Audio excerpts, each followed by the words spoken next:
తెలంగాణలో పంటలు ఎండిపోతున్నాయని రైతులు దండలాడుతుంటే ప్రతిపక్షాలు జిల్లా జిల్లా తిరిగి మీటింగులు పెట్టి నీళ్లు ఇయ్యాలి అంటున్నారు. అట్లనే హరీష్ రావు సారు పాత వరంగల్ జిల్లాకు పోయిండు. మరి అక్కడ ఏం మాట్లాడిండు ఒకసారి అడుచుకుందాం పాండి. అందరికీ పెట్టుకోవాలనా?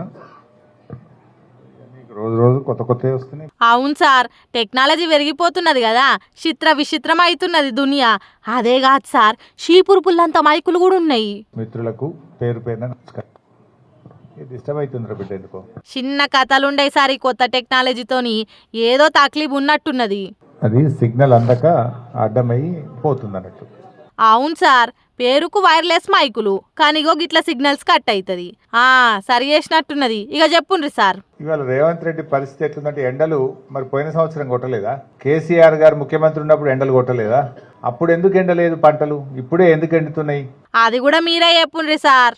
అంటే రేవంత్ రెడ్డి గారు పాలన చేతగాక ప్రకృతిపై నిందలు వేస్తున్నాడు, ప్రతిపక్షాల మీద నిందలు వేసి తప్పించుకోవాలనుకుంటున్నాడు. ఇది కాలం తెచ్చిన కరువు కాదు, రేవంత్ రెడ్డి తెచ్చిన కరువు. ఇది ఏంది సార్ ఒక్కసారి అంత మాట అన్నారు?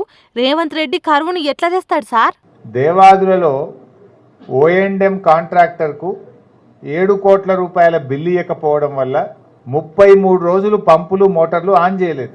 33 రోజులు ఒకవేళ పంపులు మోటార్లు ఆన్ చేసి మన రిజర్వాయర్లన్నీ నింపి పెట్టుకుంటే ఇవాళ ఈ కరువు వస్తుండేనా?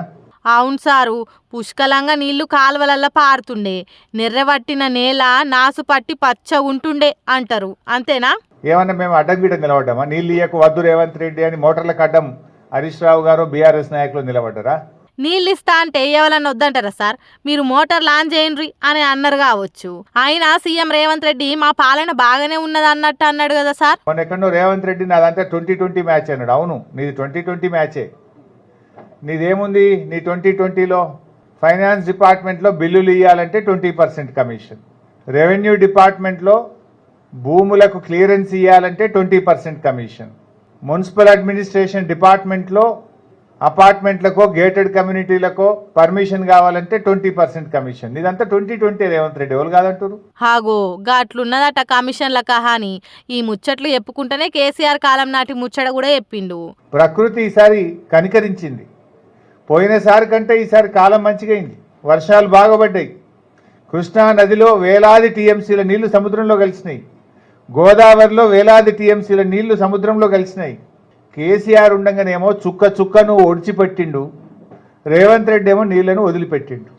కేసీఆర్ గారు గోదావరిలో నది ప్రారంభమైంది అనగానే మోటార్లు ఒక్క సెకండ్ కూడా లేటు కాకుండా మోటార్లు ఒత్తుపిస్తుండే, ప్రతి చుక్కను తెచ్చి రిజర్వాయర్లు నింపుతుండే, చెరువులు నింపుతుండే, వాగులల్లో నీళ్లు వదులుతుండే. ప్రతి చుక్కను ఒడిసిపట్టింది కేసీఆర్ అయితే ఇడిచిపెట్టింది రేవంత్ రెడ్డి. ఓ ఇట్లా కాంగ్రెస్ సర్కారు చేసిన పనులకు రైతులు ఏడవాల్సి వస్తున్నది అన్నట్టు చెప్పిండు. మరి ఇప్పుడు రైతులను ఎట్లా గడ్డకు వాడేస్తాడనేది ఆ 2020 పాలన చేస్తున్న రేవంత్ రెడ్డికే తెలవాలి అన్నట్టు మాట్లాడుకుంటున్నారట తెలంగాణ పబ్లిక్.